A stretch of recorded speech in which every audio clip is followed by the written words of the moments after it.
మిలాదున్నబీ పర్వదినాన్ని పురస్కరించుకొని సిద్దిపేట జిల్లా కేంద్రంలో ముస్లింలు ర్యాలీ నిర్వహించారు. పట్టణంలోని పోత బస్టాండ్ వద్ద గల మసీదులో ప్రత్యేక ప్రార్థనలు చేసిన అనంతరం పట్టణంలోని ప్రధాన వీధుల గుండా మదీనా మస్జిద్ వరకు ర్యాలీ కొనసాగింది.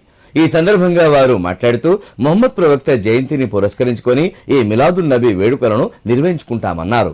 ప్రవక్త ప్రపంచానికి శాంతి, సౌభాతృత్వాలను, సోదర భావాన్ని బోధించారని పేర్కొన్నారు. మొహమ్మద్ ప్రవక్త జీవితాన్ని స్ఫూర్తిగా తీసుకొని ప్రతి ఒక్కరు ముందుకు సాగాలన్నారు. ర్యాలీలో ఎలాంటి అవాంఛనీయ సంఘటనలు జరగకుండా పోలీసులు భారీ బందోబస్తు ఏర్పాటు చేశారు.